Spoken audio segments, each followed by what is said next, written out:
Yes, fear breeds control. This is because fear is a powerful emotion that can motivate people to act in ways that they might not otherwise act. When people are afraid, they are more likely to comply with demands, even if those demands are unreasonable or unjust. This is because they are more likely to see those demands as necessary to protect themselves from harm. Fear can also be used as a tool to manipulate and control others. For example, a person in a position of power might use fear to keep their followers in line. They might threaten to punish or harm them if they do not obey. This can create a climate of fear and distrust, which can make it difficult for people to challenge authority or speak out against injustice. There are many examples of how fear has been used to control people throughout history. For example, dictators and authoritarian regimes often use fear to maintain their power. They might use propaganda to create a sense of threat, or they might use violence and repression to silence their critics. Fear can also be used to control people in more subtle ways. For example, advertisers might use fear to sell products by making people feel like they need those products to be safe or secure. Or, politicians might use fear to win elections by making people feel like they are voting for the only candidate who can protect them from danger. It is important to be aware of how fear can be used to control us. When we are afraid, we should be mindful of our thoughts and actions, and make sure that we are not being manipulated. We should also be careful not to let our own fears prevent us from standing up for what we believe in. Here are some tips for overcoming fear and avoiding being controlled. Identify the source of your fear. Once you know what you are afraid of, you can start to address it. Challenge your negative thoughts. Ask yourself if your fears are realistic and justified. Face your fears head on. The more you expose yourself to the things you are afraid of, the less scary they will become. Build your confidence. When you feel good about yourself, you are less likely to be controlled by fear. Surround yourself with supportive people. Having people who believe in you and encourage you can help you to overcome your fears. Remember, you are not alone. Everyone experiences fear from time to time. The important thing is to not let it control you.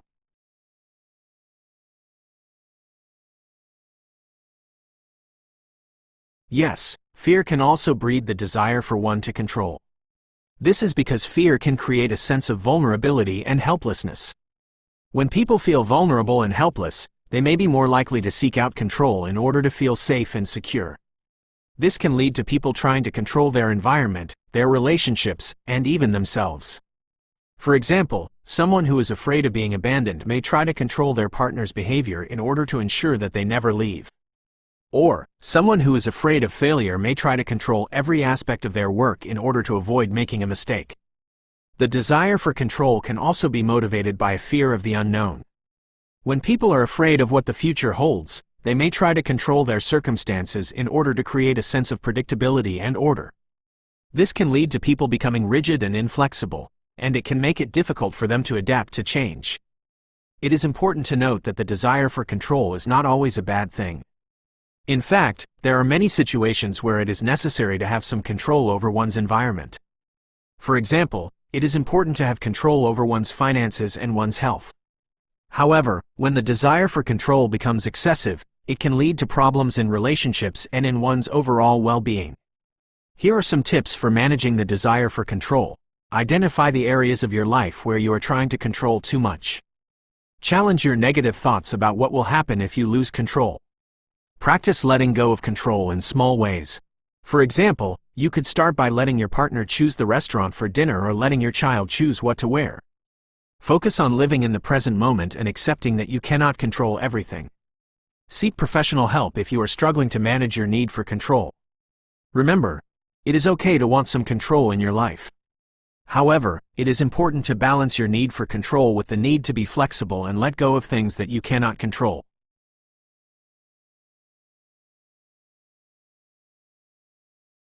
Yes, control is an illusion.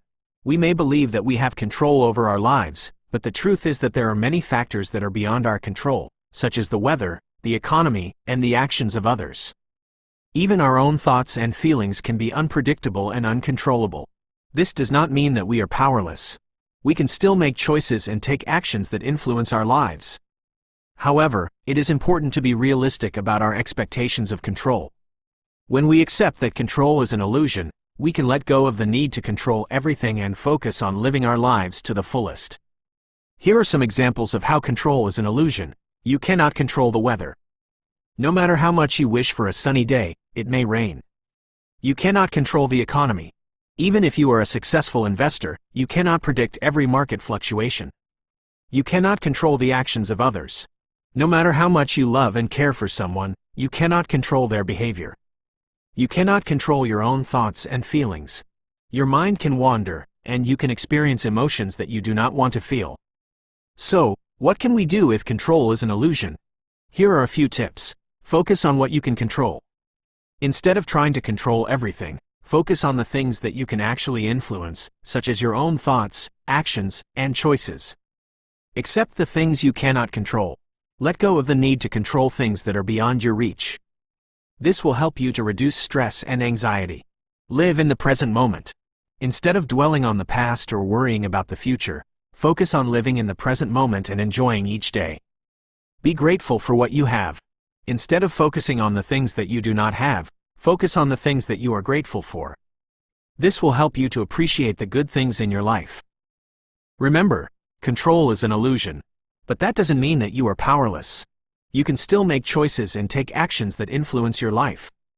Just focus on what you can control, accept the things you cannot control, live in the present moment, and be grateful for what you have.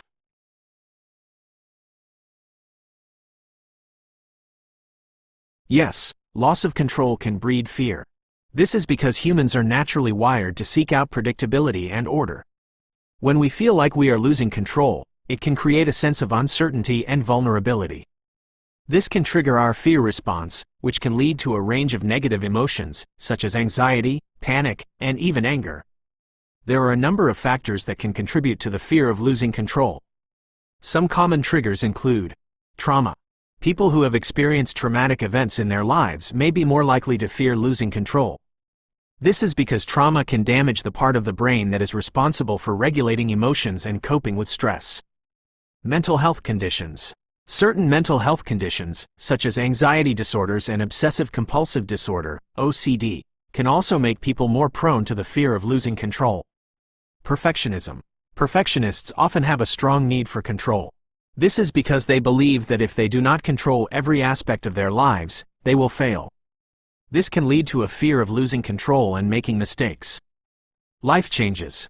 Major life changes, such as job loss, divorce, or a death in the family, can also trigger the fear of losing control.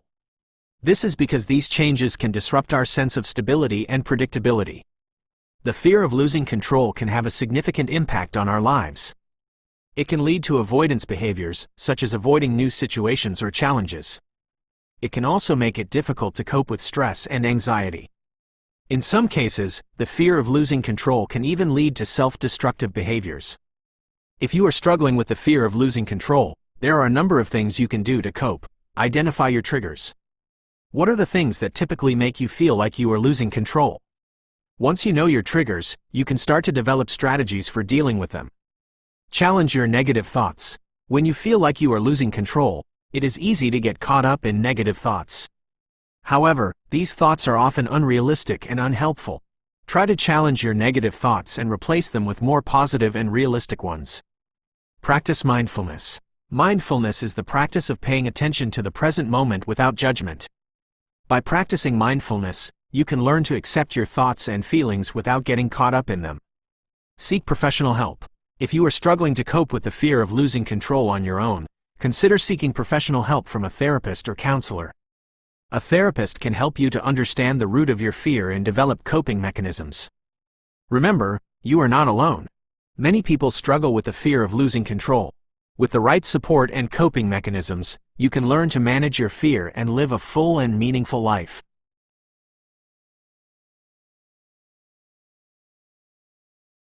Yes, acceptance is often the answer. When we accept things that we cannot change, we can let go of the stress and anxiety that comes with trying to control them. This can lead to a greater sense of peace and well-being. Acceptance does not mean that we have to like or agree with everything that happens in our lives. It simply means that we acknowledge and accept reality for what it is. This can be difficult, especially when we are going through difficult times. However, it is important to remember that acceptance is not the same as resignation. We can still take action to improve our situation. even if we have to accept that we cannot control everything. Here are some tips for practicing acceptance. Acknowledge your thoughts and feelings. Allow yourself to experience your emotions, even if they are negative. Trying to suppress your emotions will only make them stronger. Identify the things that you cannot control. Once you know what you cannot control, you can let go of trying to control them. Focus on what you can control. Put your energy into making changes to the things that you can control, such as your own thoughts, actions, and choices. Be patient. Acceptance takes time and practice. Don't get discouraged if you don't feel better right away. Just keep practicing and eventually you will find that acceptance brings you peace and well-being. Acceptance is not always easy, but it is a powerful tool for coping with difficult situations and living a happier and more fulfilling life. Yes, acceptance allows for positive change. When we accept our current situation, we can start to see it more clearly and identify areas where we can make changes. We can also let go of the negative emotions that come with resisting change, which can free up our energy to focus on positive solutions. Here are some examples of how acceptance can lead to positive change. If you are unhappy with your job, accepting your current situation can help you to identify the skills and experience that you need to find a new job that is a better fit for you. You can also start to network with people in your field and research different job opportunities. If you are struggling with a relationship, accepting the situation can help you to communicate more effectively with your partner and work on resolving your problems. If the relationship is not salvageable, accepting the situation can help you to move on and find a new relationship that is more fulfilling. If you are dealing with a health problem, accepting the situation can help you to seek out the best possible treatment and make lifestyle changes to improve your health. If the health problem is chronic, accepting the situation can help you to cope with the challenges and live a full and meaningful life. In all of these examples, acceptance is the first step to positive change. Once we accept our current situation, we can start to take action to improve it. Here are some tips for using acceptance to create positive change in your life. Identify the areas of your life where you want to make changes. Accept your current situation in these areas. Acknowledge your thoughts and feelings about the situation. Identify what you can control and what you cannot control. Focus on making changes to the things that you can control. Be patient and persistent. Positive change takes time and effort. Remember, acceptance is not giving up. It is simply acknowledging reality for what it is and then taking action to create the change that you want.